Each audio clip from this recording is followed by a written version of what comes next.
من شرور أنفسنا ومن سيئات أعمالنا من يهد الله فلا مضل له ومن يضلل فلا هادي له ونشهد أن لا إله إلا الله وحده لا شريك له وأشهد أن محمدا عبده ورسوله الذي أرسله بالحق بشيرا ونذيرا وداعيا إلى الله بإذنه وسراجا منيرا فقد قال الله تعالى في كلامه المجيد وبرهانه التوحيد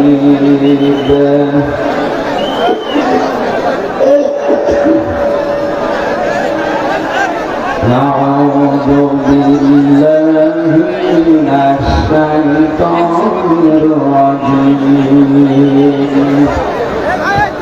بسم الله الرحمن الرحيم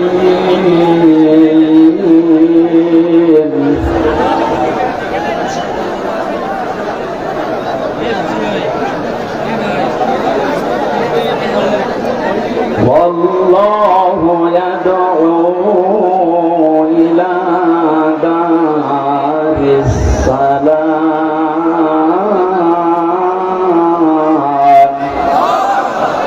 ويهدي من يشاء إلى صراط مستقيم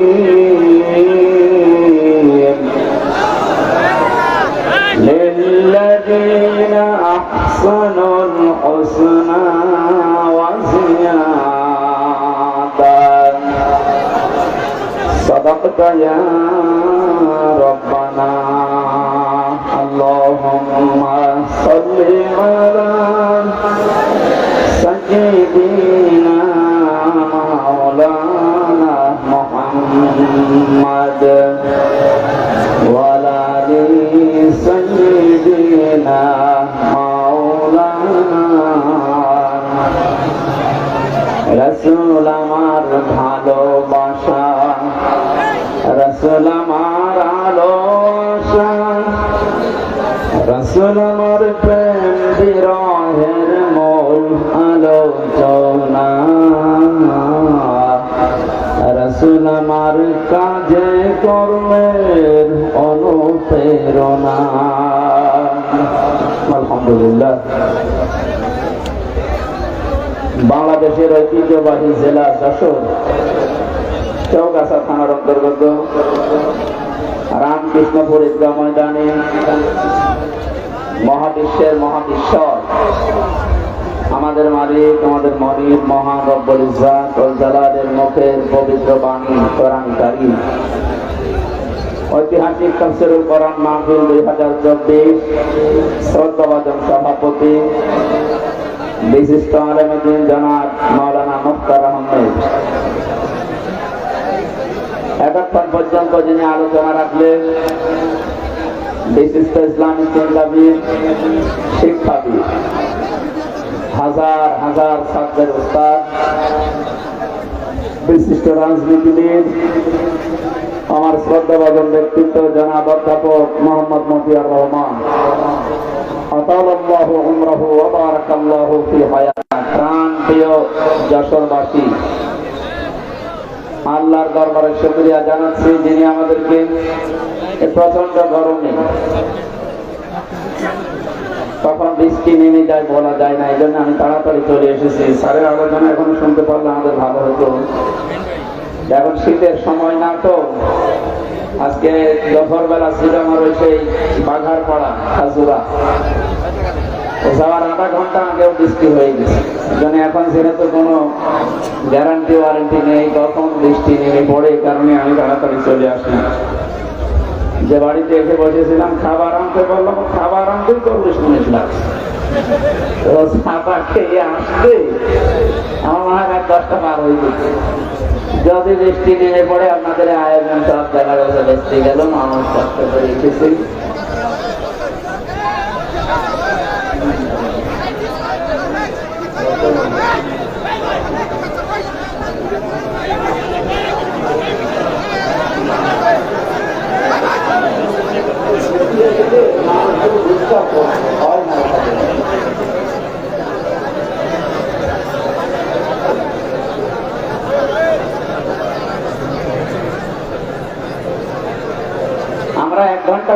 যদি পাই ইনশাআল্লাহ আমরা তেলাওয়াত দিয়ে তো আয়াতটা এই জায়গায় তো মানুষ ডিস্টার্ব করবে যে একটু পিছিয়ে পড়তে ভালো স্যারের এটা স্যার আরেকটু পিছিয়ে পড়তে মানুষ ও হ্যাঁ ঠিক আছে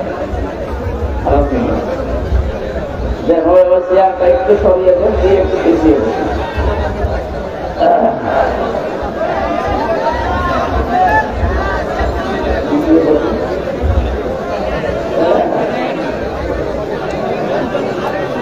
মাথা লাগবে না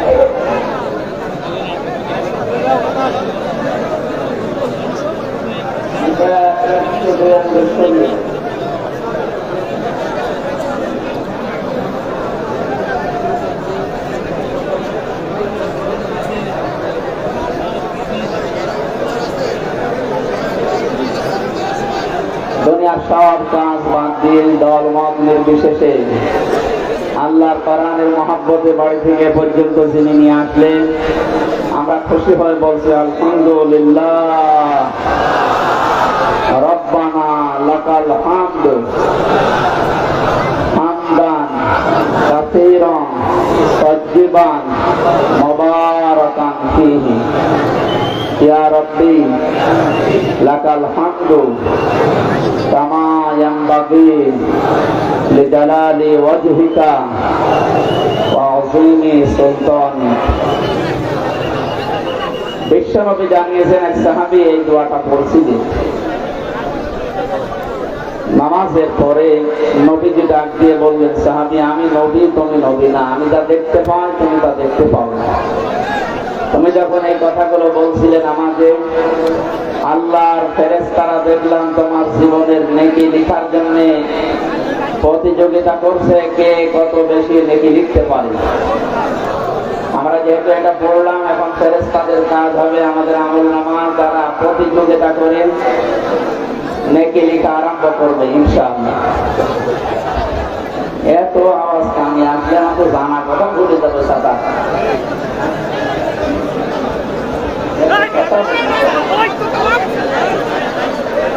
এমনি 3 বছর ছেলে থেকে কত কিছু ভুলে গেছে, আবার যতটুকু আসে আওয়াজ ওটা ভুলে যাবে।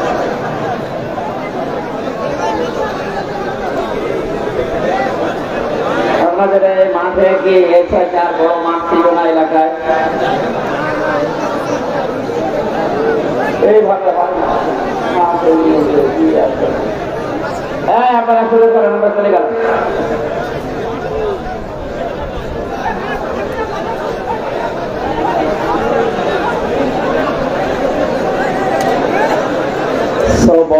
সুবহানাল্লাহ আলহামদুলিল্লাহ লা ইলাহা ইল্লাল্লাহ।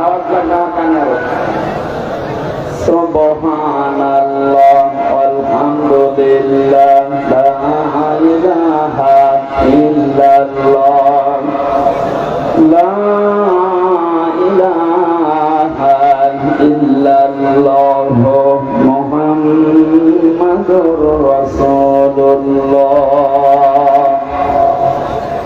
আর একবার দরুদ শরীফ পড়বো, এর ভেতরে যদি আমার কানে আওয়াজ আসে আমি মুনাজাত করে পারছি না। আল্লাহুম্মা সাল্লি আলা সাইয়্যিদিনা মাওলানা মুহাম্মাদ ওয়া আলি সাইয়্যিদিনা মাওলানা। এটা রেকর্ড হচ্ছে, দেখেছেন কতগুলো বিরামান কাজগুলো কালকে ছড়িয়ে দেবে। এই দৃশ্য ওখানে লেখা আছে না, দেখেন তো দর্শক চৌগাছা সারা বাংলাদেশের 560টার উপরে থানা, এখন সব জায়গায় কালকে ছড়াবে। আপনাদের দৃশ্য দেখে ওরা জানাবেন যে যশোরের মানুষ এমনি একটা ঝামেলায় আছে, আপনাদের জেলা এ যেন আছে চাকলা কারণে পারেন না। যাই হোক, নারায়ণগঞ্জে গেলে এক আল্লাহ রলি আছে 72 টাকা 72 নামাজ পড়ছো, পরে নিয়ে এক যন্ত্রণা আছে জেলার লোক। আর যশোরে আছে আল্লাহ রলি, তার 72 পড়ে না, অন্য জায়গায় যায়। তো এমনি এমনি আপনাদের এক বদনাম আছে। এরপরে যদি কোরআনের অনুষ্ঠানে এই করেন যে আপনাদের বদনাম ছড়াবে কালকে। সুনামের জন্য কোরআনের এমন আয়োজন করে যদি বদনাম হয়ে যায়, আমার মনে হয় এটা না দিয়ে অন্য কিছু করার দরকার ছিল। নিজেদের দায়িত্ব নিয়ে চুপ করেন, ভাই বদনাম হয়ে যাচ্ছে, চুপ করেন। এখন আমার বিভাগ তো এই জন্য একটু ঝামেলা বেশি।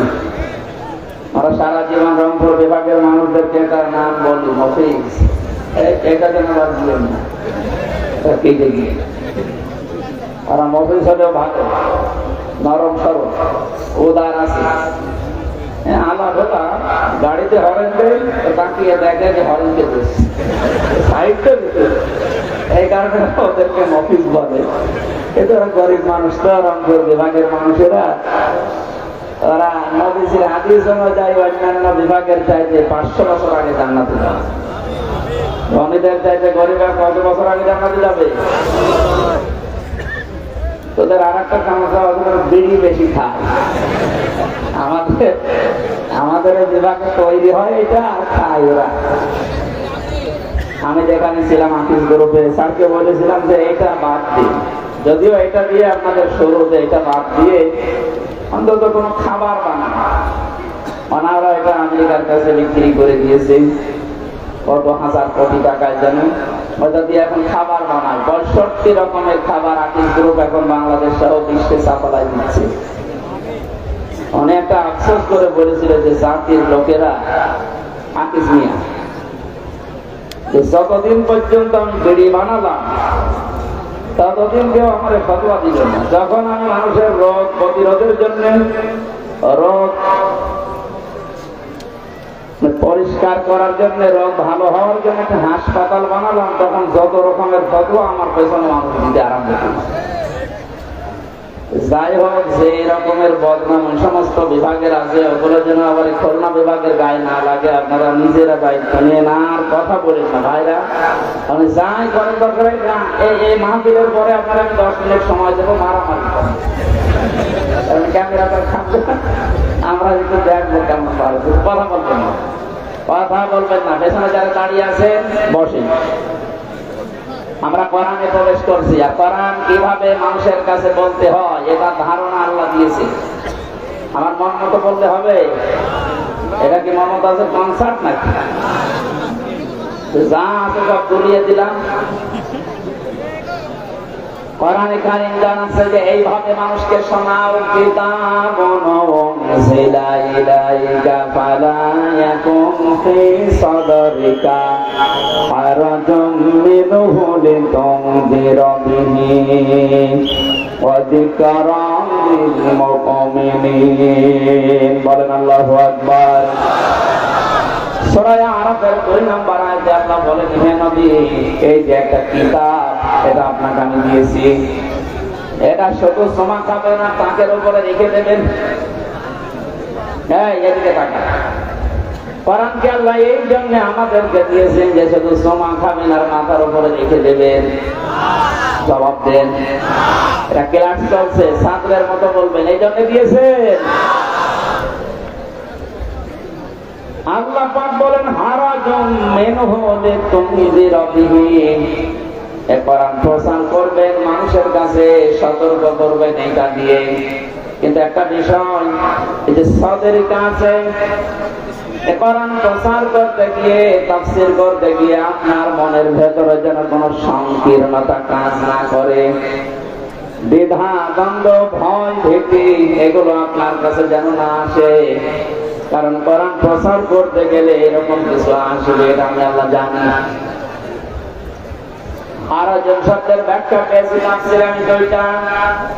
1 নাম্বার, হে নবী, আপনি যখন কোরআন প্রচারে যাবেন, তাফসীর করে শোনাবেন, দেখবেন অনেক মানুষ এমন সামনে বসা আছে, তারা কোরআনের বক্তব্য না বোঝার কারণে মন খারাপ করবে। এ ধরনের মানুষ দেশে নেই। আল্লাহ যেটা বোঝাতে চান, হয়তো ওর মেধা ওইরকম নেই, ওর মাথায় ওইরকম প্রেম নেই, ও না বুঝে আন্দাজে এক ধারণা করে হয় মন খারাপ করে, না চলে যায়। 2 নম্বরে, আবহমান কাল থেকে এই পৃথিবীতে এমন এমন নিয়ম নীতি ইসলাম মনে করে মানুষ পালন করছে, যেটা আসলে ইসলামে নেই। আপনি যখন কোরআনের ব্যাখ্যা করতে যাবেন ওইগুলো তো টিকবে না, ওগুলো সব বাদ চলে যাবে। এতদিন যারা ইবাদত মনে করে ওইটা পালন করছে, জীবনও তারা আপনার কথা শুনবে না, আন্দাজে তখন আপনার প্রতি খারাপ ধারণা করবে। তখন বলবে এরা আল্লাহর ওলি মানে না, এরা পীর বুজুর্গ মানে না। কোরআনে কারিমে আল্লাহ আয়াতের পরে এই জন্যই এই শব্দগুলো এরপরে লাগিয়েছেন, ইত্তাবিউ মা উনজিলা ইলাইকুম মির রাব্বিকুম ওয়া লা তাত্তাবিউ মিন দুনিহি আউলিয়া ক্বালিলাম মা তাযাক্কারুন। ইত্তাবিউ বহু বচন দিয়েছেন আল্লাহ। ও যশোরবাসী, এ বাংলাদেশে যারা একামতে দ্বীনের দায়িত্ব পালন করে, এ মানুষগুলো এই বিশ্বাস নিয়ে একামতের দ্বীনের রাস্তায় এসেছে যে এই দায়িত্ব পালন করতে গিয়ে যত সময় যাবে আমি জান্নাতের দিকে এগিয়ে যাব। এটা অন্তত যারা করছে তারা যদি নাও করে, আমি করি ব্যক্তিগত ভাবে, দিন কায়েমের জন্য একামতে দ্বীনের দায়িত্ব পালন করতে যে সময়টুকু অর্থ যা কিছু ব্যয় হবে, আমার লেখা যোগ্যতা বক্তৃতা সব আমাকে জান্নাতের দিকে এগিয়ে নেবে। এই জন্য একামতে দ্বীনের দায়িত্ব পালন করছেন যারা, নিজেকে ছোট মনে করবেন না, হীনমন্যতায় ভুগবেন না। আমি গ্যারান্টি দিয়ে দিতে পারি আপনাকে আল্লাহ পাক বলেন, হাল আদুল্লুকুম আলা তিজারাতিন তুনজিকুম মিন আযাবিন আলীম। ওহে যারা ঈমানের দাবি করো, আমি তোমার একটা ব্যবসার কথা বলে দেব, যেটা করলে তোমাদেরকে জাহান্নামের আগুনে যাওয়া লাগবে না, যন্ত্রণাদায়ক আযাব থেকে আল্লাহ তোমাদের বাঁচিয়ে দেবে। এই ব্যবসার কথা বলতে কি আল্লাহ যে সমস্ত জিনিসের নাম দিয়েছে তার 3 নাম্বার এইটা। এই পৃথিবীতে আল্লাহর দ্বীন কায়েমের জন্য যারা জান আর মাল দিয়ে চেষ্টা চালায়, আল্লাহ পাক বলেন যালিকুম খায়রুল লাকুম, এইটাই ভালো কাজ। আমি আজকে 500টা ভালো কাজের ব্যাখ্যা করার জন্য বাগানপাড়ার খাজরাতে বসেছিলাম, যে তাদের সময় কভার করেনি। একটা মাত্র ভালো কাজের ব্যাখ্যা ওখানে দিয়েছে। আল্লাহ যে আহসান ও আমালার কথা জানিয়েছেন যে আমি ভালো কাজ তোমাদের কাছ থেকে দেখতে চাই। পৃথিবীতে আল্লাহর দৃষ্টিতে যত ভালো কাজ আছে তার 1 নাম্বার কাজ হচ্ছে আনাতুল মুদ্দিন, দিন কায়েম করা। কোরআনে এরকম 500টা আছে, তাকে দিলে এগুলো যেন পড়াশোনা করে বাইরে মানুষদেরকে ডেলিভারি দিতে পারে। আল্লাহর ওই বান্দাকে আল্লাহ যেন দ্রুত আমাদের ভেতরে ফিরিয়ে দেন, বলেন আমিন। তার জীবন্ত শহীদের রক্ষা। যে সমস্ত মিথ্যা অপবাদগুলো দিয়ে ইসলামী আন্দোলনের একামতে দ্বীনের দায়িত্বশীল মানুষগুলোকে দুনিয়া থেকে বিদায় করে দিয়েছে, পৃথিবী এখন প্রমাণ পাচ্ছে, দেখতে পাচ্ছে এগুলো পুরাটাই প্রতিহিংসার ফসল। এটাও তো মানলাম নাকি? শহীদ মীর কাসেম আলী, শহীদ আব্দুল কাদের মোল্লা রহমতুল্লাহ আলাইহি, গত প্রত্যেকটা মানুষ বলছে না যাকে ফাঁসি দেওয়া হয়েছে এটা ওই কসাই কাদের না, তিনি আব্দুল কাদের মোল্লা। গোলাম মাওলা রনি সাহেব ওনার সাথে জেলে ছিলেন। রনি সাহেব এসে পৃথিবীর মানুষকে জানিয়েছে, মোল্লা ভাই আমাকে জানিয়েছে রনি বাইরে যদি যেতে পারো, আমি তো আর যেতে পারলাম না, পৃথিবীর মানুষকে জানিয়ে দিও আমি কিন্তু কসাই কাদের না, আমি আব্দুল কাদের মোল্লা। যে অভিযোগে আমাকে অভিযুক্ত করে দুনিয়া থেকে ওরা বিদায় দিচ্ছে, আল্লাহর কসম আমি এই দোষে দোষী না। উনি কেন বলবে? আমি নিজেও তো বলছি। আমাদের 3টা বছর জেলে রেখেছিল, কয়েকদিন আগে আমার মামলা পড়া ওরা ডিসমিস করে দিয়েছে, একেবারে বেকসুর খালাস দিয়েছে। তাহলে আদালত থেকে প্রমাণ পেয়েছে যে আমি নির্দোষ, আমার কোনো দোষ নেই। কথা বলে না কেন? এই যে মোবাইলটা 3 বছর করে ফেরত দিল, তন্ন তন্ন করে খুঁজেছে, এটা গ্রামের বাড়ি থেকে শুরু করে একেবারে যেখানে থাকি, আমি আকিস গ্রুপে ছিলাম, প্রত্যেকটা জায়গা চোরা বিশ্লেষণ করে এই 3টা বছরের পরে মাত্র 5-6 দিন আগে আমাকে আদালত বলেছে আপনি মুক্ত, কোনো দোষ আপনার পেলাম না। আমি আদালতে মনে হয় বলতে গেলাম যে আমার আদালত, এই 3টা বছর তো আপনার কাছে আমার মামলা ছিল, এতদিন পর্যন্ত তো বললেন না যে না এই মামলার কোনো মাল ম্যাটার নেই, কি দেখে বিচার করবো, এখন বলছেন কেন? উনি এটাই বলতো যে হুজুর কিছু করার নেই, আমার হাত বাঁধা। কি বাধা? বলেন বলেন। এদেশের 1628টা চেয়ার আছে, এই চেয়ার না, 1628টা চেয়ারের 1627টা চেয়ারে হাত বাঁধা ছিল, শুধু একটা চেয়ারের হাত খোলা ছিল। যারা এই কাজ করেছে আমরা এখন আহ্বান জানাবো, বাংলাদেশ যেহেতু দ্বিতীয়বার স্বাধীন হয়েছে, 1700-র উপরে জীবন দিয়েছে ছাত্র আর ছাত্রীরা, সুতরাং এই স্বাধীন দেশে আমরা আর কারো হাত বাঁধা দেখতে চাই না। দেশে যত হাত বাঁধা আছে সব যেন আমার এই বিচারপতির মতো খুলে যায়। প্রত্যেকেই যদি স্বাধীনভাবে হাত খোলা কাজ করতে পারে, 1,10,000-এর উপরে এখন মামলার আসামি জেলখানায় আছে। আমার মনে হয় কমপক্ষে 81,000 মানুষ এমনি বের হয়ে যাবে যে হাত খোলা বিচারপতি পাওয়া যায়। আমি আশা করছি 3টা বছর আমাকে যেভাবে করেছিল, একামতে দিনের দায়িত্বে যারা ছিলেন আমার মনে হয় তাদেরকেও এইভাবে করেছিল। জালেমদের হাতে ক্ষমতা, চেয়ার, আইন আর কানুন বানানোর ক্ষমতা থাকার কারণে ওরা মন মতো যা ছিল তাই করেছে।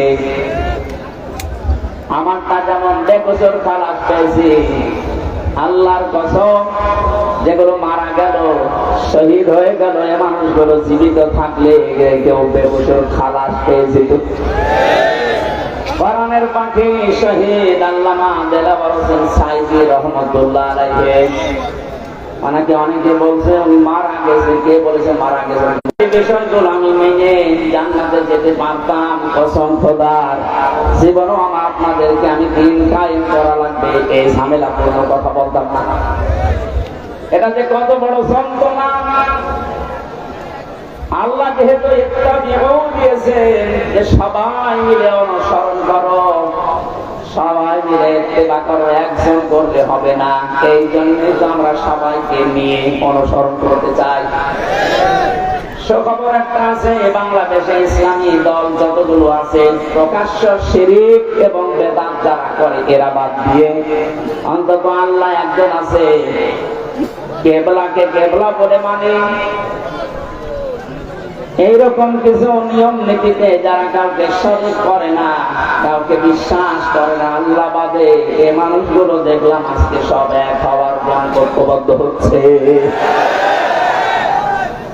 জালেমরা তো পালিয়েছে, মুনাফিক যারা এদের গায়ে অনেকের এখন আগুন লেগে গেছে, কারণ এরা চিন্তা করছে এভাবে যদি সব এক হয়ে যায়, আমরা 5 তারিখের পর থেকে যেভাবে শুরু করেছিলাম এই কাজ ওরা হয়ে যাবে। ওরা বুঝে ফেলেছে। এখানে আশা করছি যেভাবে এগিয়ে যাচ্ছে সবাই মিলে অনুসরণ করার জন্য ধর্ম বিষয়ক উপদেষ্টা যিনি আছেন ডক্টর আফামাদ খালিদ হোসেন, আল্লাহ তার হায়াতে তার সিহাতে কল্যাণ বাড়িয়ে দেন, বলেন আমিন। ডক্টর চেষ্টা এবং ক্লাসটা দেখতে পাচ্ছি, আশা করছি ইসলামের সূর্যের সামনে আমরা এদেশে দেখতে পাবো ইনশাআল্লাহ। এই জন্য যারা আছি আমরা ছোটখাটো বিষয় নিয়ে মতপার্থক্য বাদ দেওয়া লাগবে।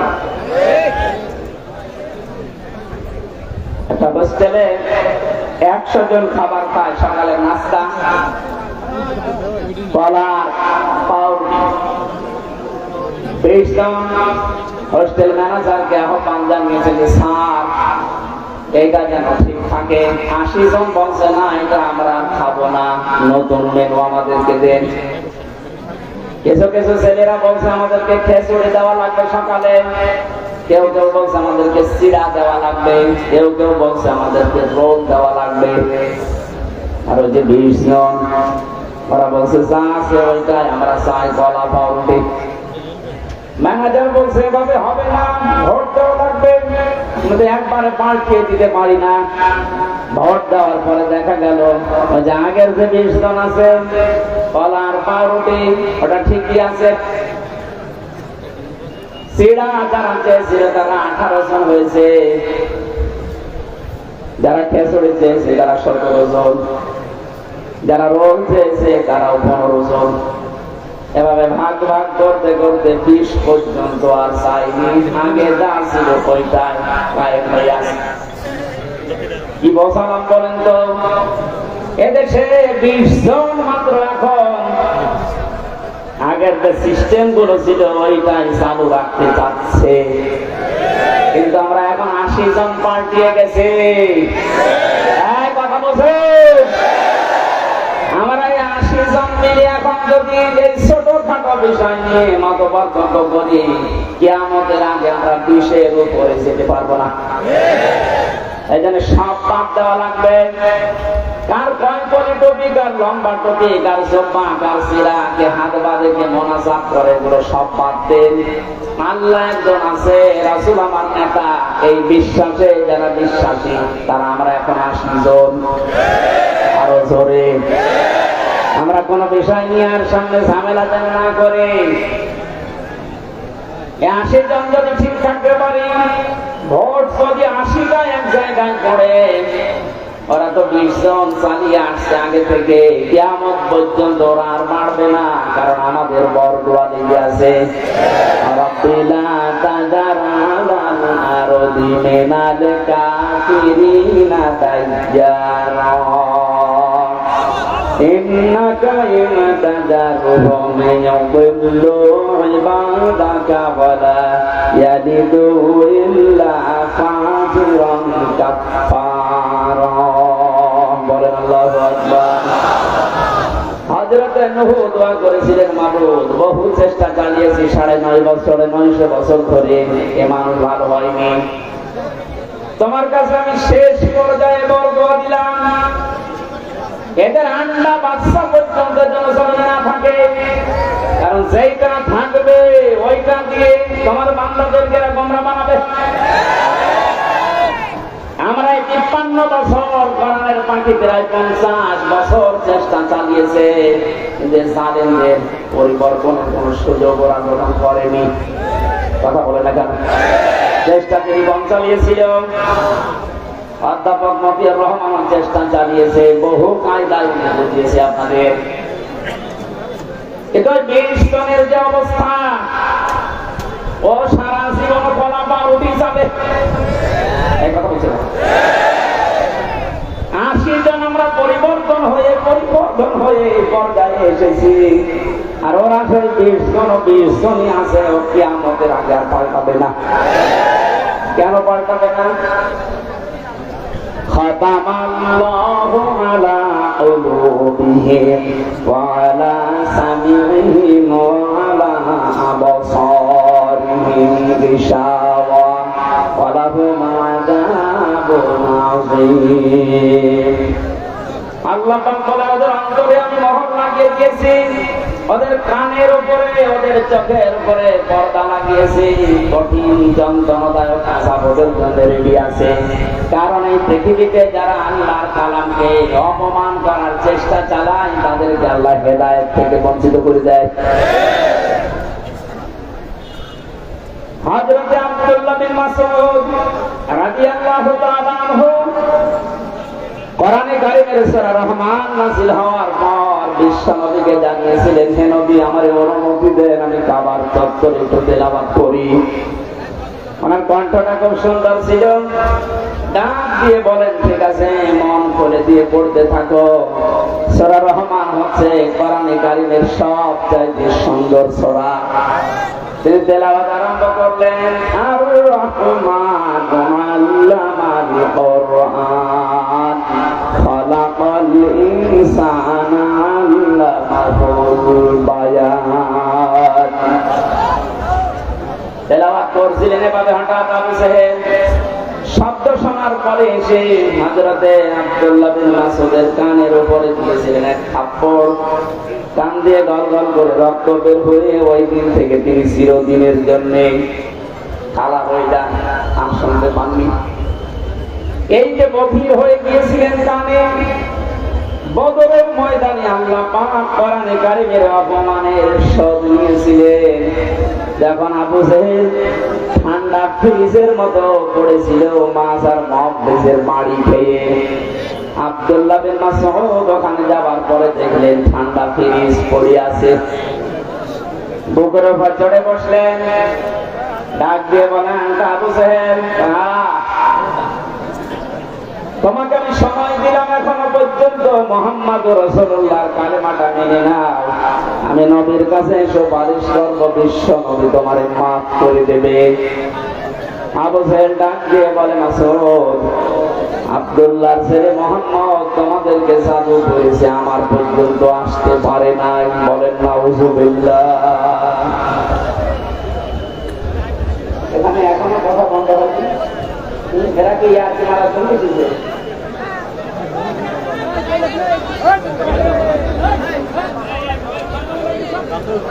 আমার ভাইরা, হযরত আব্দুল্লাহ বিন মাসউদ দৌড় দিলেন নবীজির রওজার কাছে। তাঁবুর ভেতরে দেখেন বিশ্ব নবী মুহাম্মদুর রাসূলুল্লাহ হাত তুলে মোনাজাতে লিপ্ত আছে। তিনি দেখলেন মোনাজাত যখন চলছে, আমি আরেকবার যাই। ওই যে যারা পড়ে আছে এখনো মরে নাই, ওদের ভেতরে গিয়ে দেখলেন আবু জেহেল এখনো খাবি থাকছে। ডাক দিয়ে বলে, তোর সময় দিয়েছিলাম, আর একবার দিলাম, বল। ও আবার একই কথা জানিয়েছে। তিনি আর একবার ধরা দিয়ে এসে বললেন, বল। এবার আর একটু বাড়িয়ে পড়েছে, আব্দুল্লাহর বলে মুহাম্মদ তোমাদেরকে জাদু করেছে, আমার পর্যন্ত আসতে পারে নাই। ওরা আমি এখনো যদি পাই এখনো টুকরা টুকরা করবো। হযরত ইবনে মাসউদ বললেন, না এতক্ষণ ধরে সময় দিয়েছিলাম, আমি আর সময় দিলাম না। তো যখন মুহাম্মদুর রাসূলুল্লাহর উপরে এই দাবি করলে ধরে আমি শেষ করে দেব, তরবারি বের করে গলার ভেতরে লাগিয়েছে। আবু জেহেল ডাক দিয়ে বলে, মাসউদ কি করবি এখন? আলাদা করব। ওই সময় বলেছিল আলাদা করবি কর, আমার গলাটা একটু বড় করে কাট, দেশের মানুষ যেন দেখে বোঝে যেটা নেতার মাথা। মরে যাচ্ছে তাতে আমার মনে হয় এই দেশে 5 তারিখের পরে অনেক আবু জেহেলকে আমরা এখনো পর্যন্ত দেখতে পেয়েছি, পাচ্ছে, মরে যাচ্ছে, দেশ কমছে। খাতামাল্লাহু আলা কুলুবিহিম, আল্লাহ কলবের উপরে মেরে দিয়েছেন একেবারে মোহর। এর ভালো হওয়ার কোনো পরিবেশ নেই। ইবনে মাসউদ চিন্তা করলেন, এর মাথাটা যদি নবীজির তাবু পর্যন্ত নিয়ে যেতে পারি, নবী আমার জন্য দোয়া করবেন। তিনি মাথা ধরে টানলেন, 2 হাত দিয়ে তাকে নড়ে না। চিন্তা করলেন মাথা এত ভারী হয়ে গেল কি করে? কাছে যে রশি ছিল তরবারি দিয়ে কানের ছিদ্রি একটা, ওর ভেতরে বান্ধব দিয়ে তিনি টানতে আরম্ভ করলেন। দেখে না, নড়ে না। কি মাথায় এত ভারী হয়ে গেল কি করে? 2 কান ছিদ্রি করলেন, 2 কানের ভেতরে রশির অগ্রভাগ, 2টাই ঢুকিয়ে যখন সুন্দর করে বাঁধন দিয়ে অপর ভাগ ধরে টান দেওয়া আরম্ভ করলেন। এবার মাথা নড়া আরম্ভ হয়েছে। চিন্তা করেন, এতক্ষণ পর্যন্ত মাথা টান দিয়েছে, নড়ে না, এখন নড়ছে কোন কারণে? আল্লাহ রাব্বুল আলামিন বোঝাতে চেয়েছে, মাসউদ আমার কোরআন কাবার সামনে তেলাওয়াত করার কারণে এই লোকটা তোর কানের উপরে থাপ্পড় দিয়ে একটা কান নষ্ট করে দিয়েছিল। আমি আল্লাহ আজকে তোর হাতে ওর 2টা কান নষ্ট করে দিয়ে প্রতিশোধ নিলাম। পরকালে কি করবো এটা আমি আল্লাহ জানি। আমি যেটা বোঝাতে চাচ্ছিলাম, এই পৃথিবীর ময়দানে কোরআনে কারীমের গায়ে যারা হাত দেয়, অপমান করার চেষ্টা করে কোরআন কেন্দ্রিক কোন বিষয়ের সাথে, আল্লাহ পাক কিন্তু দুনিয়াতে তাদের শাস্তি দিয়ে দেখিয়েছেন। কমেল্লাই মন্দিরে যারা দেবতা তার পায়ের কাছে কোরআনে কারিম রেখেছিলেন, আজ কিন্তু ধরা পড়ে যাচ্ছে। দশ ছাপিয়েছে ইসলামী আন্দোলন যারা করে, একামতের দিন যে এরা করেছে, দুনিয়া উল্টিয়ে যাবে। কখনো একামতের দিনের কোন নেতা কর্মী দেবতার পায়ে কোরআন রাখবে আমি বিশ্বাস করি না। ওরা হেফাজত ইসলামের উপরে চাপাতে চেয়েছিল যে কোরআনেরা মে মাসের 5 তারিখে আগুন লাগিয়েছে, এটা এখন প্রমাণ হচ্ছে আগুন দিয়েছে কে? আপনাদেরকে হেদায়েত থেকে বঞ্চিত করে দিয়েছে আল্লাহ, এমনিতেই না, প্রমাণ এইটাই। কারণ কোরআনের উপরে যারাই হাত দেয় তাদের কপাল আল্লাহ নষ্ট করে দেয়। আমার ভাইরা, আমরা সবাই মিলে অনুসরণ করব, কারণ হচ্ছে আমি একা একা অনুসরণ করার কথা আল্লাহ এখানে দেননি, বহু বছর দিয়েছেন। এজন্য সবাইকে আমি অনুসরণ করতে চাচ্ছি। কিন্তু যাদের কপালে কোরআনের কারণে মোহর মারা আছে, এই বিশ্ব কলা পাউরুটি যারা চেয়েছে ও মরণ পর্যন্ত ওইটা চাইবে। ওরা চাইতে থাক, আমরা তো এখন 80 কয়জন? 80 বলেন, বলেন আরো জোরে বলেন আর একবার। 80 জন যদি এবার ভোট করে 20 কিন্তু আবার আসবে, ভোট করা যাবে? বলেন একটু মিলিয়ে দেখেন তো কোথায় 80 আর কোথায় 20। এরপরও আমরা পারি না, কারণ আমরা কেউ 18, কেউ 17, কেউ 15, কেউ 14। আর ওরা যেহেতু আবহমান কাল থেকে আসতেছে 20। আমরা আর এই 17, 18, 19 থাকবো না, আমরা এখন 80 হয়ে যাবো ইনশাআল্লাহ। সময় যেহেতু সামনে আসছে, আমরা 80 হবো না 20 থাকবো ইনশাআল্লাহ। এটা করতে হলে সবাই মিলে আজ অনুসরণ করা লাগবে আল্লাহ যেটা দিয়েছে। তার নাম কি? বলেন, বলেন। আল্লাহ পাক আয়াতের পরবর্তীতে জানিয়েছেন, ওয়ালা তাত্তাবিউ মিন দুনিহি আউলিয়া। কোরআন বাদ দিয়ে পৃথিবীর কোন ওলি আল্লাহর অনুসরণ করার দরকার নেই। প্রশ্ন আসতে পারে, আল্লাহ কি তার ওলিদের বিরুদ্ধে? না। সূরা ইউনূসের 62 নম্বর আয়াত, 11 নম্বর পারার 15 নম্বর পৃষ্ঠার প্রথম নম্বর লাইনে আছে, আলা ইন্না আউলিয়া আল্লাহি লা খাউফুন আলাইহিম ওয়া লা হুম ইয়াহজানুন। আল্লাহ পাক বলেন, কোন ভয় নেই, কোন চিন্তা নেই আমার ওলি যারা, তাদের কোন ভয় চিন্তা নেই। তারা তাদেরকে সতর্ক করলাম, সুসংবাদ জানালাম, এদের ব্যাপারে তোমরা সাবধান থাকবা, এদের ভয় চিন্তা নেই। অথচ সূরা আরাফের 3 নম্বর আয়াতে বললেন কোন ওলি অনুসরণ করার দরকার নেই। ওই আয়াতের সাথে আয়াতের কোন মিল পাচ্ছি না। তাহলে আল্লাহর কথা চাচা এরশাদের মতো সকালে একটা বিকালে একটা, হ্যাঁ?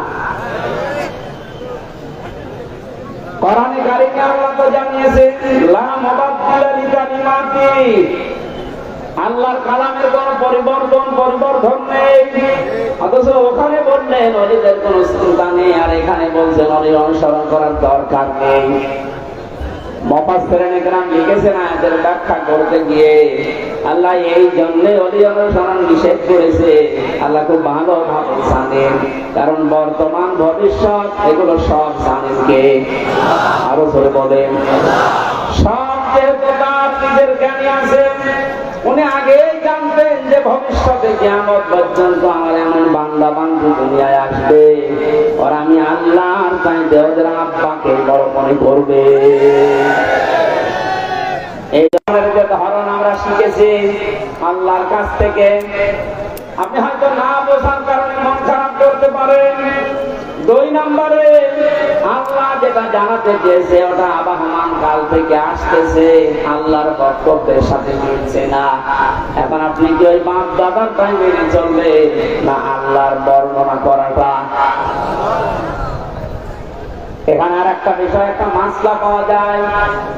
আজ যারা অন্ধ অনুসরণ করে ইসলামকে, দ্বীনকে মানার চেষ্টা চালাচ্ছেন, এদেশে আছে। এই কারণে বলছি, পৃথিবীতে শুধু মুহাম্মদ রাসূলুল্লাহ সাল্লাল্লাহু আলাইহি ওয়াসাল্লামকে বাদ দিয়ে কাউকে অন্ধ অনুসরণ করা যায় নেই। লাকাদ কানা লাকুম ফি রাসূলিল্লাহি উসওয়াতুন হাসানাহ। অবশ্যই তোমাদের জন্য মহত্তম আদর্শ লুকিয়ে রেখেছি আমি আল্লাহ রাসূলুল্লাহর জীবনে। কার জীবনে? বলেন বলেন। আল্লাহকে এখানে বলতে পারতেন না যে আব্দুল্লাহ বিন মুহাম্মদ ইবনে আব্দুল্লাহ, তার জীবনের ভেতরে আমি লুকিয়ে রেখেছি, তার নাম তো আল্লাহ জানতেন। 40 বছরের আগ পর্যন্ত মানুষ তাকে আরব জাহানে বলতো আব্দুল্লাহ বিন মুহাম্মদ। আর 40 বছরে যখন তিনি কোরআন পেয়েছেন তখন শুধু আব্দুল্লাহ বিন মুহাম্মদ না, হয়ে গেছে রাসূলুল্লাহ। তাহলে অনুসরণ করা, অনুকরণ করা মুহাম্মদ ইবনে আব্দুল্লাহকে ফরজ না রাসূলুল্লাহকে ফরজ? আশা করছি আমি যেটা বোঝাতে চাচ্ছি আপনি বুঝবেন। এই বাংলাদেশ সহ বিশ্বের বহু জায়গায় আমি গিয়ে দেখেছি তারা এখনো পর্যন্ত এ কথা বলছে আমরা নবীওয়ালা কাজ করি।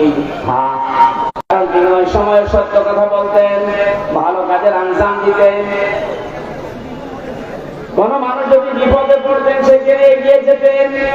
এই কাজগুলো মুহাম্মদ ইবনে আব্দুল্লাহর জীবনে আমরা সিরাত ইবনে হিশামে সিরাত বিশ্বকোষের ভেতর থেকে পেয়েছি। কিন্তু তিনি যখন রাসূলুল্লাহ হয়ে গেছে তার আপন চাচা আবু লাহাব পর্যন্ত সালের শত্রু হয়ে দাঁড়িয়েছে। এই বাংলাদেশ সহ বিশ্বের টার্গেট হয়েছিলেন ইহুদিদের। আপনি অন্তত 82 বার না হলেও 2 বার তো হবে। আপনাকে ইহুদি, খ্রিস্টান, মুশরিক সবাই ভালোবাসে, সবাই ভালো বলে। বুঝতে হবে আপনার কাজ এখনো রাসূলুল্লাহর কাজ হয়নি। এজন্য আমাদের অনুসরণ করা দরকার এখন থেকে মুহাম্মদ ইবনে আব্দুল্লাহ না রাসূলুল্লাহ? আরো জোরে। আল্লাহ রাব্বুল আলামিন রাসূলুল্লাহকে অনুসরণ অনুকরণ করার তৌফিক আমাদেরকে যেন দান করেন, বলেন আমিন। এখানে অনুসরণ করার জন্য 27টা পয়েন্ট আমি পেয়েছি তাফসীরে। বিশ্ব নবীকে অনুসরণ করা লাগবে এই কারণে قل إن كنتم تحبون الله فاتبعوني يحببكم الله إلى آخر آيات সূরা আলে ইমরানের 31 নম্বর আয়াতে আল্লাহ জানিয়েছেন, হে নবী, মানুষকে আপনি কথা বলেন যদি আল্লাহকে ভালোবাসে দাবি তারা করে, তারা যেন আপনার অনুসরণ করে। শব্দের দিকে খেয়াল করেন, ফাত্তাবিউনি, আমার অনুসরণ করো। এখন এই অনুসরণটা মাস্ট বি করাই লাগবে 1 থেকে 40 না 40 থেকে 63। এই সহজ কথাগুলো আপনি বুঝতে চান না, খালি ফতোয়াবাজি করেন কেন বলেন তো?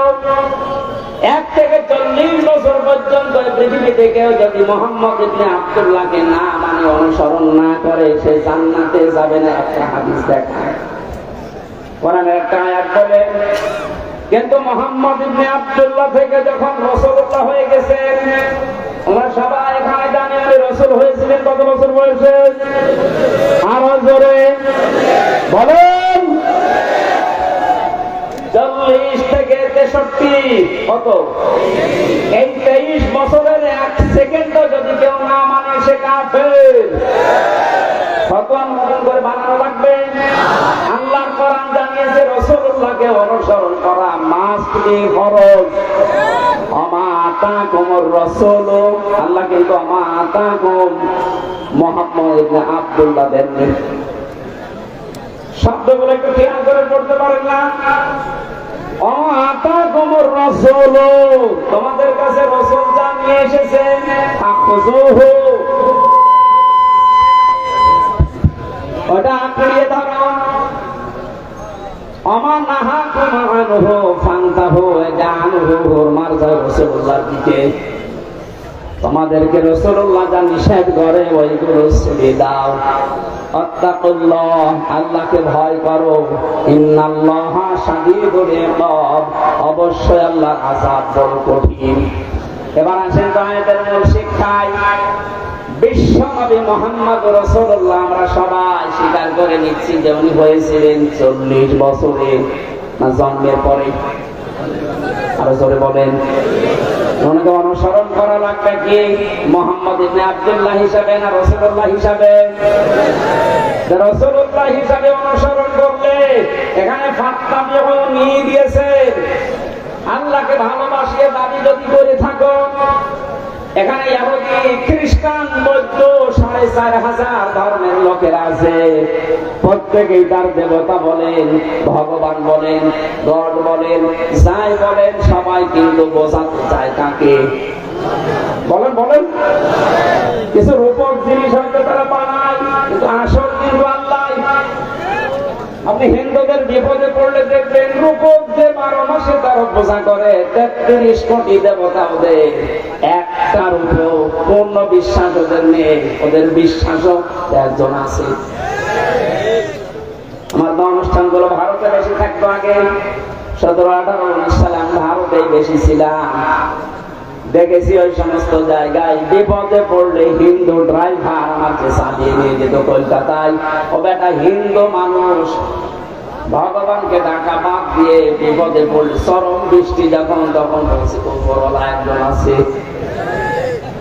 আমার বাস্তব জীবনে আমি দেখেছিলাম চরমনায়, বরিশালে যখন ছোটবেলায় ছিলাম, সময় তো ব্রিজ ছিল না, নৌকায় যাওয়া লাগতো, লঞ্চে যাওয়া লাগতো। একবার ওঠার পরে দেখি বিশাল ঝড় উঠেছে।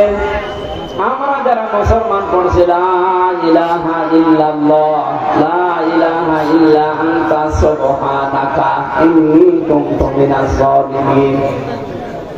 সামনে দেখলাম দাদা আর দাদি বসে আছে হিন্দু, ওরা পড়ছে লা ইলাহা ইল্লাল্লাহ। বললাম দাদা, চেহারা দেখে মানুষ অন্য ধর্মের, মুসলমান হয়েছেন কবে? বলছে না, মুসলমান হয়নি, কালেমা পড়লেন। যে ঝড় উঠেছে ও কালী দুর্গার কাজ না, আল্লাহ। ওরাও জানে যে একজন আছে, কথা বলেন ঠিক কিনা? যে যে ধর্মটার নতুন নতুন রূপকথে বানিয়ে নিয়েছে, কিন্তু আসল একজন আছে, এ কথা সবাই কিন্তু বলছে। আল্লাহ এই কথাই জানাতে চাচ্ছেন, তোমরা যারা বলো আল্লাহ তোমাকে ভালোবাসি, তোমাকে আমরা মহব্বত করি, আল্লাহ বলছেন এই কথার দাবি পূরণ করার জন্য ফাত্তাবিউনি, আমার রাসূলের অনুসরণ করা লাগবে। কি করা লাগবে?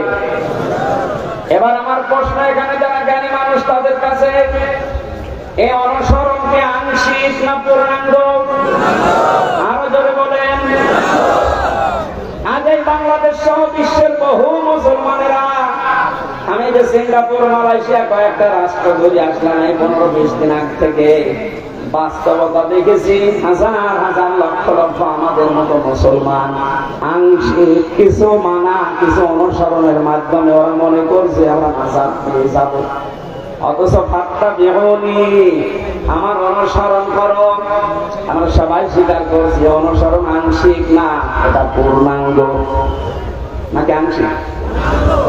পূর্ণাঙ্গ অনুসরণ করবেন আপনি। এখন অনুসরণ যখন আরম্ভ করবেন, আল্লাহ বলেন ফিরে লাকুম যুনুবাকুম, 2টা জিনিস আমি দেব। 1 নম্বরে জীবনের যত অপরাধ আছে, জাম্বন না দিয়েছেন, বহু বছর দিয়েছেন। আপনি যদি অনুসরণ করা আরম্ভ করেন, আপনার জীবনে 2টা পুরস্কার আল্লাহ দেবে। যত গুনাহ ছিল পেছনে, সব আল্লাহ রাসূলের অনুসরণের কারণে মাফ করে দেবে। 2 নম্বরে আল্লাহ পাক যদি কাউকে মাফ করে দেয়, তার জন্য বানানো জান্নাত দেবেন। এই কথা মানেন তো? এবার আসেন আমার মূল শিক্ষাটা। এই বাংলা সহ বিশ্বের যত মুসলমানেরা আজ আমরা আংশিক অনুসরণ করে মনে করছি যে না, আমরা আল্লাহর ভালোবাসা মহব্বত পেয়ে গেছি। আপনি হয়তো নামাজে রাসূলকে মানেন, রোজাতে রাসূলকে মানেন, হজ করতে গিয়ে রাসূলের অনুসরণ মতো হজ করেন, যাকাত দিতে গিয়ে রাসূলুল্লাহর অনুসরণ করেন, বিশ্ব নবী যে বিচার করেছিলেন কোরআন দিয়ে সেইটাই আপনি আর রাসূলকে মানেন না, তখন মেনে নিয়েছেন ব্রিটিশকে। আরো আসতে বলেন, আমার অনুসরণকে আংশিক হয়েছে না পূর্ণাঙ্গ? আংশিক অনুসরণের মাধ্যমে আল্লাহর মহব্বত ভালোবাসা পাওয়া যাবে না, আর আল্লাহর মহব্বত যদি পাওয়া না যায় জান্নাতও যাওয়া যাবে না। কারণ আল্লাহ ইউহিব্বুকুমুল্লাহ দিয়েছেন, এটা মজারে বর্তমান ভবিষ্যৎ প্রেজেন্ট ফিউচার। কোন মানুষ যখন পূর্ণাঙ্গ অনুসরণের জন্য সিদ্ধান্ত নিয়ে লেগে পড়বে, আল্লাহ পাক বলেন আমিও তাকে ভালোবাসা শুরু করব। এখানে কত জ্ঞানী মানুষ আছেন, আপনার বিবেকের কাছে আপনার আমার প্রশ্ন, আপনার শরীর থেকে শুরু করেন, ৩.৫ হাত বডি, আপনার পরিবার, আপনার সমাজ, আপনার রাষ্ট্র, আপনার আন্তর্জাতিক নীতি তাকান, সব জায়গায় অনুসরণ যদি পূর্ণাঙ্গ আপনি না করেন, আল্লাহর কোরআন বলছে আপনাকে আল্লাহ এখনো ভালোবাসা আরম্ভ করে নাই। তাহলে এই আয়াত অনুযায়ী বাংলাদেশে হাজার হাজার পীর আল্লাহর ভালোবাসা এখনো পায়নি। বেশি বেশি আশা করছি আমি যেটা বোঝাতে চেয়েছি, এখন থেকে আর অপূর্ণাঙ্গ না, আমরা পূর্ণাঙ্গ অনুসরণ করতে চাই রাসূলুল্লাহকে। আজকের আমার তেলাওয়াত আয়াত ওইটাই, সূরা ইউনূস 25 নম্বর আয়াত, কোরআনে কারীমের 10 নম্বর সূরা, এটা 11টা রূপ আছে, 109টা আয়াত আছে। মক্কায় নাযিল হয়েছে, একটা আয়াত আর একটা আয়াতের আংশিক পড়েছি। আল্লাহ রাব্বুল আলামিন জানিয়েছেন, এবার আমি তাফসীর আকারে শুরু করছি, জবান খুলে পড়েন, আউযু বিল্লাহি মিনাশ শাইতানির রাজীম, বিসমিল্লাহির রহমানির রহিম,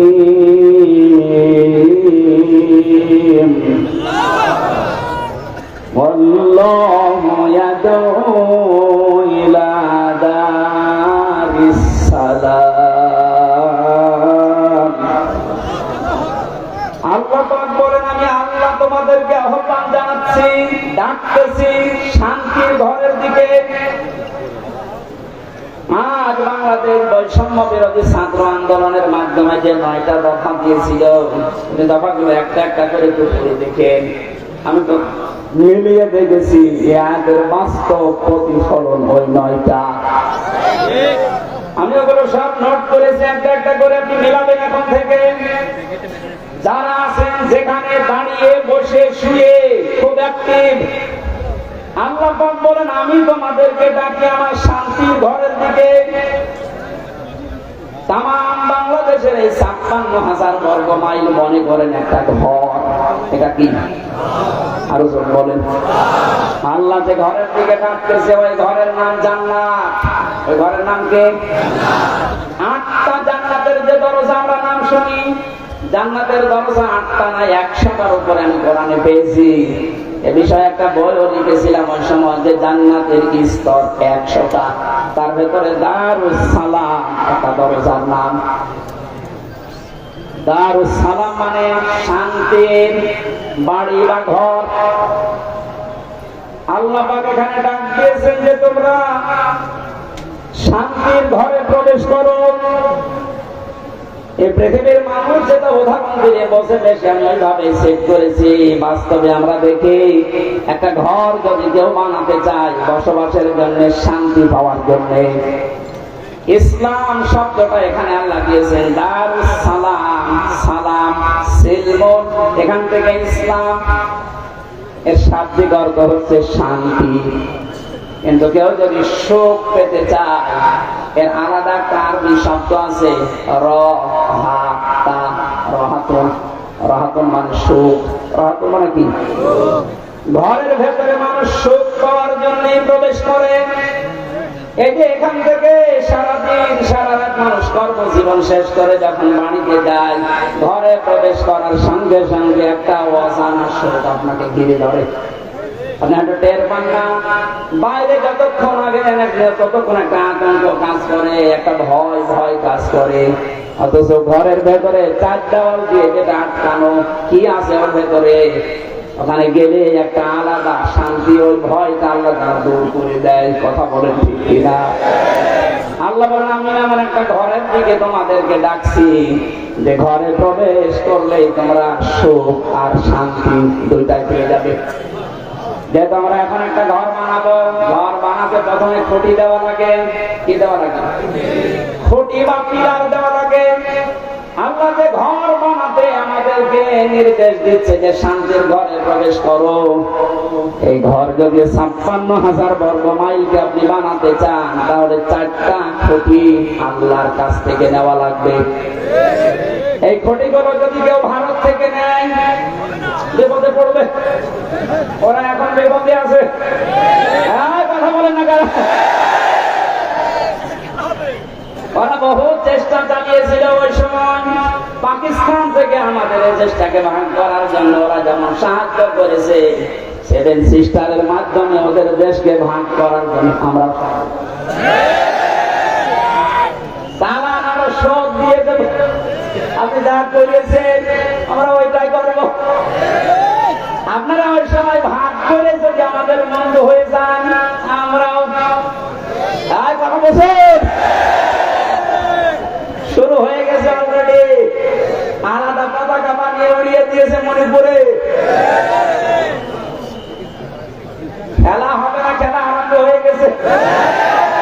আপনারা যেমন আমাদের এতদিন বলেন আমরা বন্ধু, কারণ আপনাদের সেই পাকিস্তান আর এই বাংলাদেশ মাঝখানে ছিলাম, আমরা আলাদা করে দিয়েছি, এই জন্য আমরা আপনার বন্ধু।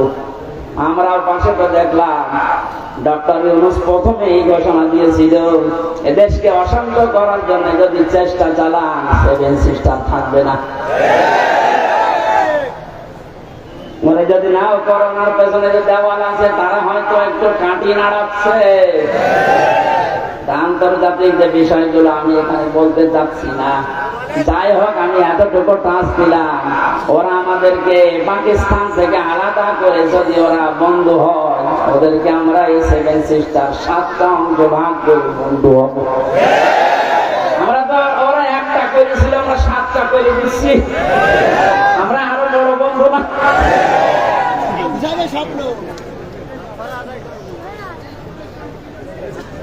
যশোরবাসী এবার খেয়াল করেন, না আমরা শুধু ভারত থেকে না, চীন থেকে না, রাশিয়া থেকে না, আমেরিকা না, কারো কাছ থেকে খুঁটি নিতে চাই না। আল্লাহ যে খুঁটি দিয়েছে শান্তির ঘর বানাতে, আমরা ওই খুঁটি নেব। আমার কথার অর্থ বোঝার চেষ্টা করেন, খুব খেয়াল করে শুনবেন।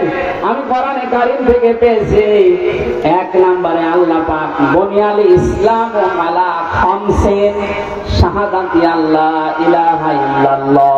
এই যে হাদিসটার ভেতরে 5টা বিষয় আছে, তার 4টা খুঁটি আমি সেট করেছি। নামাজ, রোজা, হজ আর যাকাত, এই 4টা খুঁটি মজবুত ভাবে গেড়ে দেওয়া লাগবে। খুঁটি থাকলে হয় না।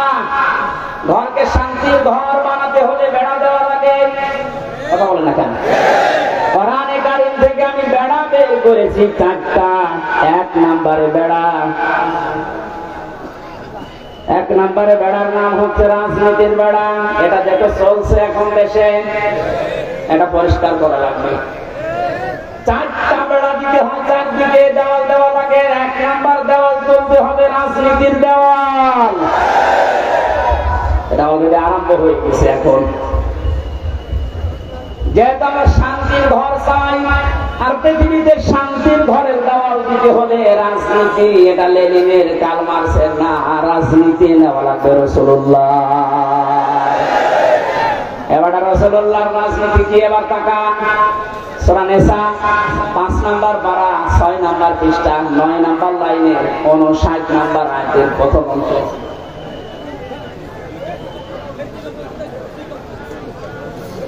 শেষ করে দেব না? লোকটাকে তুলে আমার চেয়ারে বসি।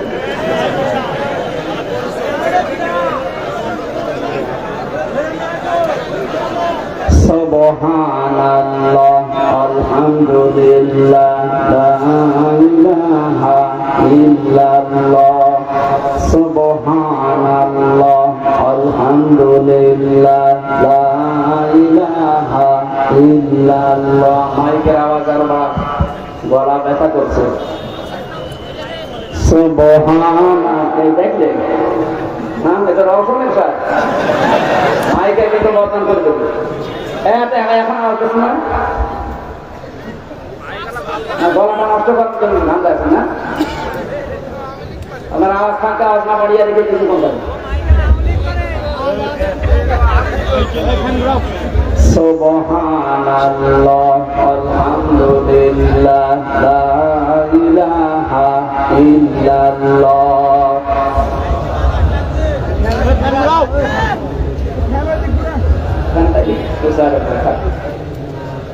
লা ইলাহা ইল্লাল্লাহ মুহাম্মাদুর রাসূলুল্লাহ। যশোরবাসী, শান্তির যে ঘর আমরা নির্মাণ করতে যাচ্ছি, এই ঘরে যারা রাজনীতির বেড়া হিসাবে থাকবে, এই মানুষগুলোকে অনুসরণ করার একটা বিশাল সুন্দর সিস্টেম আল্লাহ আয়াতে দিয়েছেন। আল্লাহ পাক বলেন, আমাকে অনুসরণ করো, আমার রাসূলকে অনুসরণ করো। তোমাদের ভেতরে যারা রাজনীতি করবে, নেতা হবে, নেতৃত্ব দেবে, তাদেরকে অনুসরণ করবা। কিন্তু শিক্ষা হচ্ছে আতিউ, এই শব্দটা এটা একটা ফেল, এটা ভার্ব, এটা ক্রিয়া। এটা আল্লাহ নিজের নামে আর রাসূলের নামে দিয়েছেন। কিন্তু উলিল আমর যারা রাজনীতি করবে, নেতৃত্ব দেবে, নেতা হবে, তাদের আগে দেননি।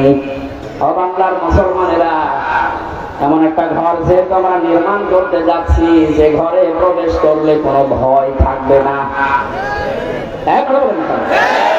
কোন চিন্তা থাকবে না। বলেন বলেন, এমন একটা ঘরে আমরা যেতে প্রবেশ করতে ইচ্ছা করছি বা প্রবেশ করব বলে আশা করছি, যে ঘরের ভেতরে, ঘরের এরিয়াতে গেলে কোনো চিন্তায় থাকবে না। ঘরের পাশে যে যদি ছিনতাইকারী ধরে, ঘরের ভেতরে যারা বসবাস করছে, ওরা দা নিয়ে, খন্তা নিয়ে, বটি নিয়ে, কথা বুঝতেছে, বাড়ির ভেতর থেকে এসে ছিনতাইকারীকে এই সেনাইদা সাবেক এমপির মতো টুকরা টুকরা করে ফেলবে। আমার মনে হচ্ছে এরা না বুঝে চিল্লাচ্ছে না, আমি জানি আবার বুঝে ফেলছি। শান্তির যে ঘর আমরা বানাতে যাচ্ছি, প্রবেশ করতে যাচ্ছি যে সিস্টেম গুলো দিয়ে, রাজনীতির এই বেড়া দেওয়ার জন্য, দেওয়াল দেওয়ার জন্য আমাদের সামনে যারা আসবে রাজনীতি করতে, এই বেড়া দেওয়ার আগে দেখতে হবে আল্লাহ রাসূলকে মেনে চলে কিনা। এই জন্য আপনি ওটা আল্লাহ বলিলাম, রাজনীতি নেতাদের আগে দেননি। এখন থেকে সিদ্ধান্ত নিয়ে বাড়ি যাবেন আজকে।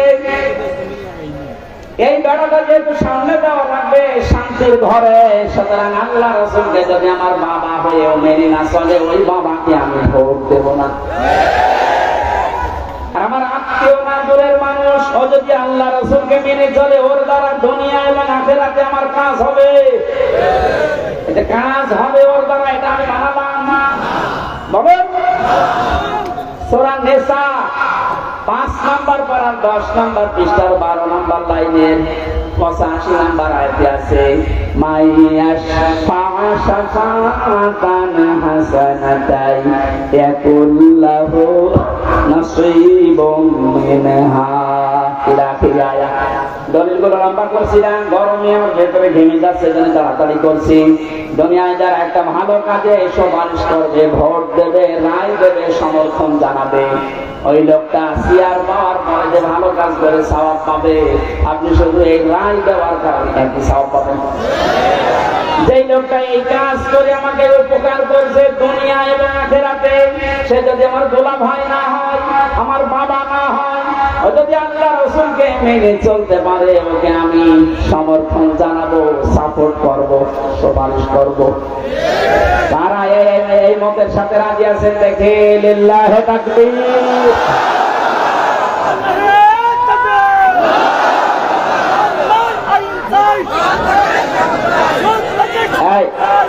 কথা বোঝার চেষ্টা করে, আমি এখন যেটা বললাম এটা তো রাজনীতি হয়ে গেল। এটা যদি রাজনীতি মনে হয় তাহলে সূরা নিসার 59 নম্বর আয়াত থেকে আপনি বাদ দিয়ে দেবেন। আমি ব্যাখ্যায় এইভাবে করেছি, মারিফুল কোরআন নিয়ে আসেন, ওখানে ভয়ঙ্কর ট লেখা আছে। আমানাত বহু বচনের শব্দের ব্যাখ্যায় ভোট, রায়, সমর্থন, সুপারিশ এগুলো লেখা আছে। আপনি তাফসীর মাহফিল লিখে দিয়েছেন, আমি শব্দের ব্যাখ্যায় যদি ওই শব্দগুলো না বলি শুধু আমানত বলি, আপনি তো বলতেন না। আর আপনি যদি বোঝেন না বোঝা ভান করে থাকবেন। এখন আর ভান করার অভ্যাস আছে? 5 তারিখের আগে ছিল, এখন আর ভান করার অভ্যাস নেই। যা পড়ি ওইটাই বলি ইনশাআল্লাহ। আগে তো এই যশোরে যাওয়ার জন্য সে কুষ্টিয়া ঘুরে আসতাম, এখন একেবারে সরাসরি সূরা মন কাটে দিয়ে রাজনীতির বেড়াটা ঠিক করবেন আশা করছি। 2 নম্বরে বেড়ার নাম পেয়েছি আমি সমাজনীতি, 3 নম্বরে পরিবার নীতি, 4 নম্বরে আন্তর্জাতিক যে নীতিটা আছে এটা। এবার আমি 3টা বেড়ার কথা বললাম। পারিবারিক নীতির যে বেড়া, আমি ব্যাখ্যায় যাব। আর কয়েকটা জিনিস লাগে ঘর বানাতে। আমরা দেখি শুধু বেড়া দিলে ঘর হবে না, ছাউনি দেওয়া লাগবে, চাল দেওয়া লাগবে, ছাদ দেওয়া লাগবে। গ্রাম্য মানুষ যারা ঘর বানায় 4 চালা ঘর, এদিকে একটা, এদিকে একটা, ওইদিকে একটা, এদিকে একটা, চাল লাগে কয়টা? আমি কোরআনে কারীম থেকে 4টা চাল বানিয়েছি। 1 নম্বরে ইমানের চাল। যদি কেউ শুধু ছাদ দিতে যায়, পুরা ইমানটা দিয়ে ঢেকে দিলে সম্ভব, আর অসুবিধা নেই। যদি 4টা চাল কেউ দিতে যায়, কোরআন জানিয়েছে 7 ধরনের চাল দেওয়া লাগবে। যুদ্ধনীতির চাল দেওয়া লাগবে, সমাজনীতির চাল দেওয়া লাগবে। এই চালগুলো যদি একটা একটা করে কোরআন যেভাবে দিতে জানিয়েছে ওইভাবে আমরা দিতে পারি। শুধু চাল দিলেই হবে না, ঘরে প্রবেশ করার জন্য একটা দরজা লাগবে। আল্লাহ পাক যে দরজার ঘোষণা দিয়েছেন কোরআনে, লা ইলাহা ইল্লাল্লাহু মুহাম্মাদুর রাসূলুল্লাহ। আল্লাহর এই শান্তির ঘরে যদি কেউ প্রবেশ করতে চান, তাহলে এই কালেমা পড়ে এই দরজা দিয়ে প্রবেশ করা লাগবে। গত পরশুদিন আমার চুয়াডাঙ্গা ছিল, স্বামী স্ত্রী 2 জন এই দরজা দিয়ে অলরেডি প্রবেশ করেছে। এর কয়েকদিন আগে ছিল গাইবান্ধা, সরঞ্জিত নাকি নাম যেন, এই লোকটা এই দরজা দিয়ে আল্লাহর এই শান্তির ঘরে অলরেডি প্রবেশ করেছে। প্রতিনিয়ত আজকেও দেখলাম 26 জন আল্লাহর এই কালিমা পড়ে এই দরজা দিয়ে অলরেডি শান্তির ঘরে ঢুকে পড়েছে। আমরা তো আগে থেকেই ঢুকে বসে আছি। আল্লাহ যে ঘর বানাতে বললেন, ঘরের দরজার নাম কালেমা। নাম কি? জবান খুলে একবার পড়েন, লা ইলাহা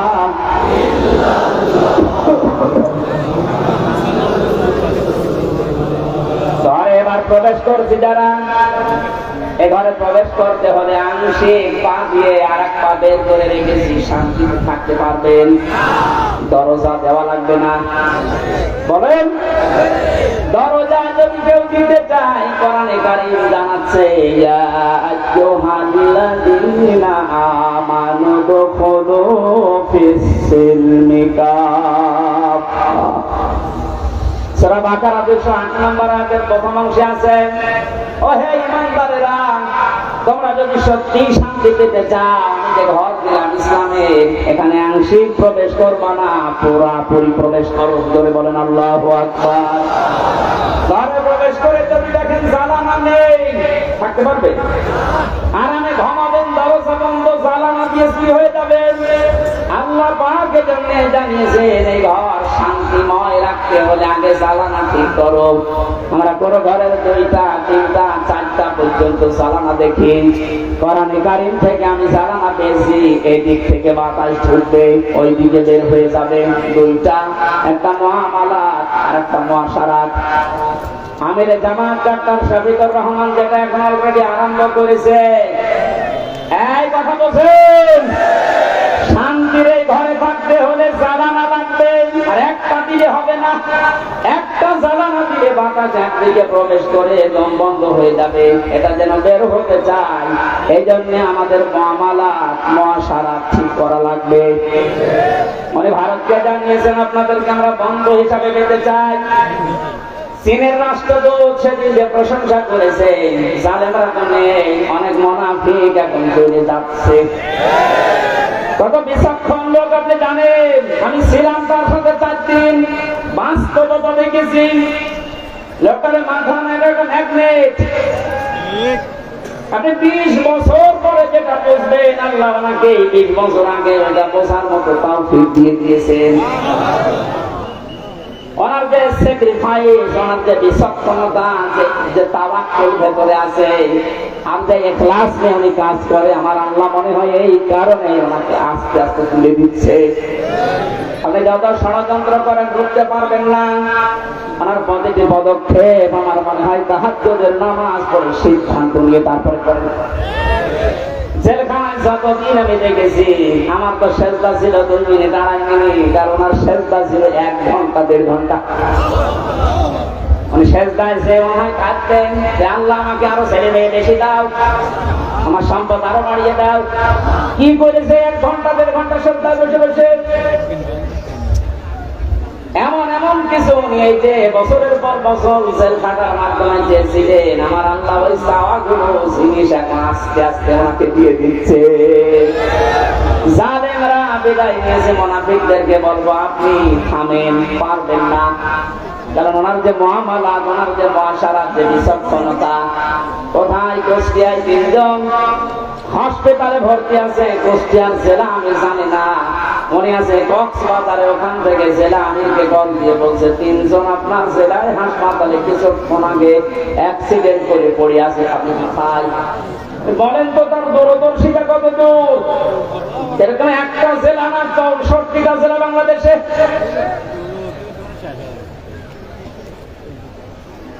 শুধুমাত্র জ্বালানো দিলেই হবে না, আন্তর্জাতিক যে জ্বালানোগুলো আছে উনি ঠিক করার জন্য চেষ্টা চালাচ্ছেন। আল্লাহ যেন ওনাকে নিজের কুদরত দিয়ে পরিচালিত করেন, বলেন আমিন।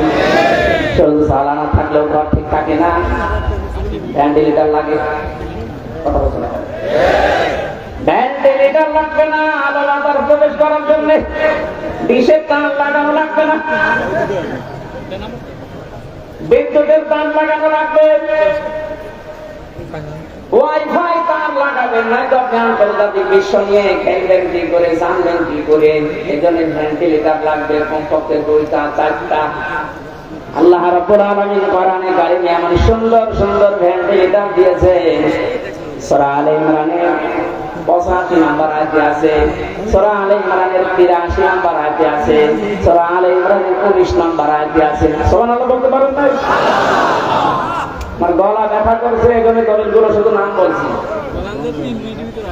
এভাবে যদি ঘর আমরা একটার পর একটা পয়েন্টে যে সাজালাম, এগুলো একটা করে এখন ব্যাখ্যা আরম্ভ করব।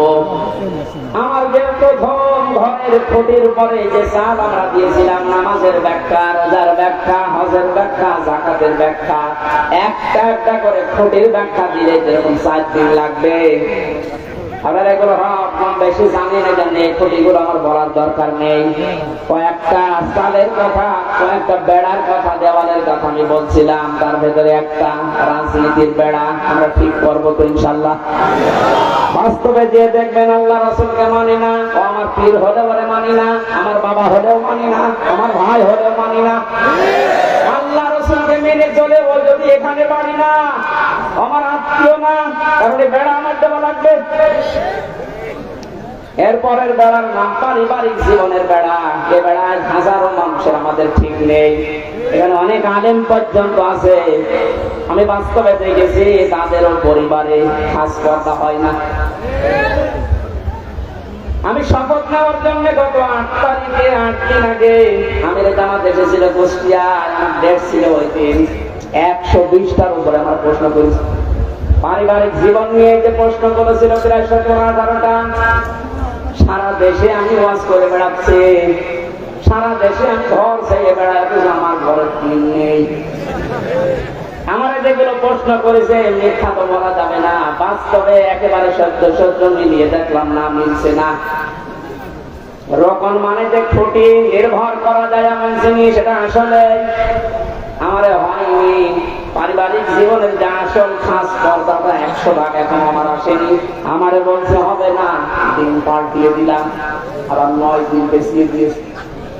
আমার মতো একটা নাম করা হুজুরের যদি এই অবস্থা, বাকিগুলো আল্লাহ জানে। আমাদের পারিবারিক জীবনের যে পর্দাটা, এটা অনেকে নফল মনে করে, অনেকে গুরুত্ব দিতে চায় না। আজকে আমি এখানে আসার পরে যে বাড়িতে বসেছিলাম, বাড়ি এলাকার বউ মেয়ে বেটার বউ সব নিয়ে আসতেছে, হুজুর দেখবে। এইটা তো হালকা জায়গা। হ্যাঁ, মেয়েদের পর্দা পারিবারিক জীবনে যে ফরজ, এটা অনেকে জানে না। এখানে একামতে দিনে খুঁটি হওয়ার জন্য, আমি আরবিটা বলতাম নাই, খুঁটি হওয়ার জন্য অনেক কাজ পরিপূর্ণ লাগে।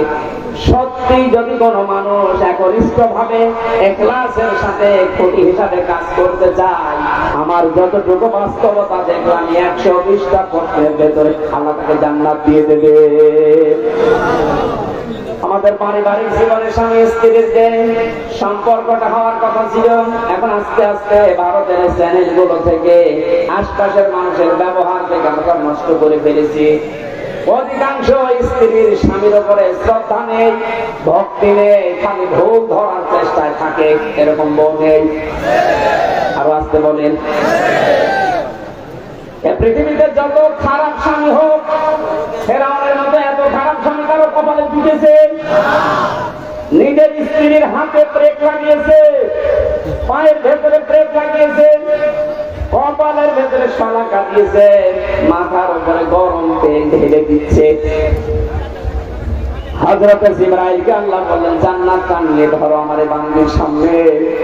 হযরত আসিয়া জান্নাত দেখার পরে বলতে পারতেন, আল্লাহ তুমি আমার মরণ দিয়ে জান্নাতে প্রবেশ করাও। তিনি বলেননি, তিনি বলেছিলেন, মাবুদ তুমি জান্নাত আমার সামনে পাঠিয়ে দিয়েছো, আমি এটা চাই না, আমি চাই তুমি যেখানে আছো ওই জায়গায় একটা ঘর আমার জন্য আলাদা বানাও, যেন ওখানে বসে বসে সব সময় তোমাকে দেখা যায়।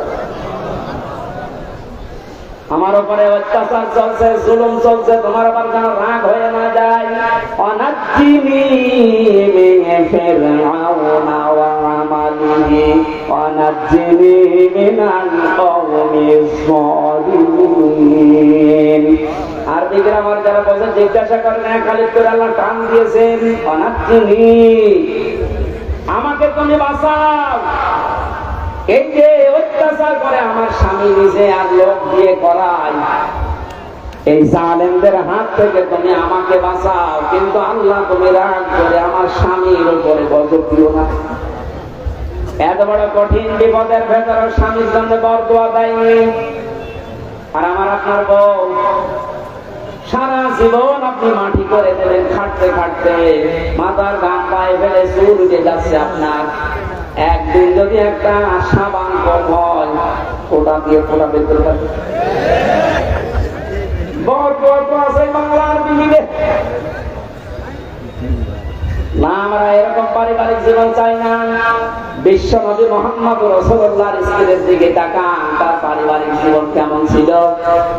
হযরত আয়েশা বলে, মুহাম্মদ রাসূলুল্লাহ আমার স্বামী, তাকে আমি গোসল করাতেছিলাম, হঠাৎ রক্ত আর পানি প্রবাহিত হয়ে যাচ্ছিল। নবীজি বললেন, আয়েশা পানির ভেতরে রক্তের মতো লাল কি দেখা যায়? হযরত আয়েশা বলেন, হে রাসূল, আপনি যখন গোসল করার জন্য ফুলের উপরে বসেছিলেন, ওর একটা পায়া আমার পায়ের উপরে পড়েছিল, আঙ্গুল ফেটে রক্ত বের হচ্ছে। বললেন, একটু বলতে পারলেন না আমাকে? আমি আগে উঠে পড়তাম। হযরত আয়েশা বলেন, হে রাসূল, এটা তো আমার পায়ের আঙ্গুল ফাটা, রক্ত বের হয়েছে। যদি কলিজা ফেটে রক্ত বের হতো, আমার স্বামীকে আমি উঠতে বলতে পারতাম না। এরকম ভক্তি শ্রদ্ধা করা বউ তো ঘরে ঘরে। কার বউ এরকম? একটু হাত তোলেন তো। এই মহিলারা আছে না? তো একটা মানুষ হাত তোলে। কিসের ওয়াজ করবে? আমাদের এই যে বেড়া আছে, দেওয়াল, এ দেওয়াল নড় বলে জানা যাচ্ছে, কিসের সুখ পাবেন এই দেওয়ালের ভেতরে? কি আশ্চর্য! যশোরের মা বোনেরা একটা স্বামীও হাত তোলে নাই। আলহামদুলিল্লাহ বলবো না নাউজুবিল্লাহ বলবো? আমি জেলখানায় দেখেছিলাম 100 জনের প্রায় 70 জন জেল খাটতেছে এই পারিবারিক জীবনের কারণে। বই মেরে ফেলেছে, আদা মারা করেছে, যৌতুকের কারণে। এই সমস্ত বিষয় নিয়ে ওখানে বসে বসে আমি একটা বই লিখেছি, দাম্পত্য জীবনে কলহ এবং সমাধান কি। মেয়েদের জন্য বিশেষ করে গাড়িতে আছে কিনা জানি না, আছে, ওটা নিয়ে যাবেন বউর জন্য, পরে বলবেন এটা শেষ করে।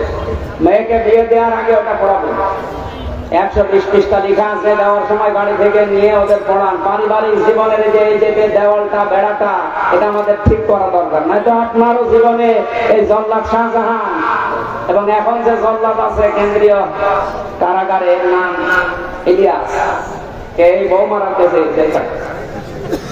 আমাদের কপালে ওরকম আবার এসে যাবে কিনা আল্লাহ জানে। এই জন্য ওইটা নিয়ে পড়ান, পারিবারিক জীবনের এই দেওয়ালটা বেড়াটা ঠিক করে।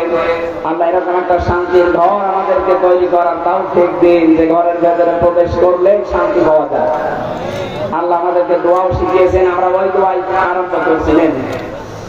ربنا هب لنا من أزواجنا وذرياتنا قرة أعين واجعلنا للمتقين إماما রব্বুল আলামিন। কোরআন কারীম শোনার জন্য, বোঝার জন্য যশোরের মানুষগুলো এত পাগল, তুমি তাকিয়ে দেখো। প্রচন্ড গরমে আমার পেছনে ফ্যান লাগানো আছে, এরপরও আমার অবস্থা যা, ভেতরে ঘিমি শোধ চলতেছে। এ মানুষগুলোর ফ্যান নেই, পাখা নেই, বাতাস নেই, ঘন্টার পরে ঘন্টা এরা বসে আছে। কোরআনের ইজ্জতে এদেরকে তুমি অমরের মতো বানিয়ে দাও। আজকের আলোচনার সওয়াব গুলো তুমি নবীজির রওজায় পৌঁছিয়ে দাও। যত মানুষ কবরে আছে আল্লাহ কবরবাসীদেরকে ক্ষমা করে দাও। এ মাহফিলের আয়োজন করতে গিয়ে তোমার যে বান্দারা শ্রম দিয়েছে আল্লাহ, আল্লাহ তাআলা আমার যে শ্রদ্ধাভাজন শ্বশুরের কারণে এখানে এসেছি, নসির আহমেদ, রব্বুল আলামিন তোমার গোলামকে ইসলামী আন্দোলনের সঠিক কর্মী বানিয়ে দাও।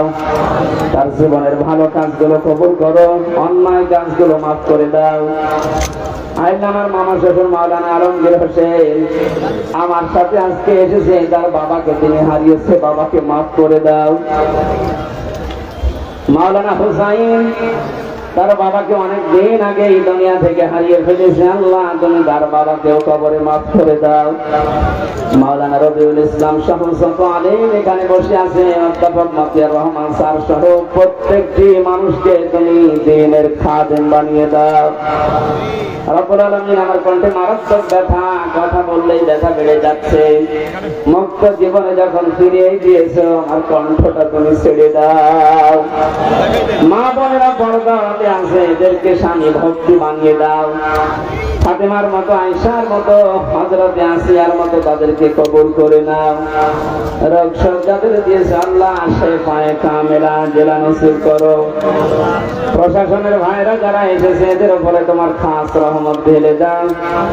এলাকায় মাটির নিচে যত মানুষ ঘুমিয়ে আছে, কোরআনের ইজ্জতে তুমি মাফ করে দাও। আগামীতে অনুষ্ঠানটা কোরআনের প্রচারের জন্য আরো বিশাল আকারে কবুল করো।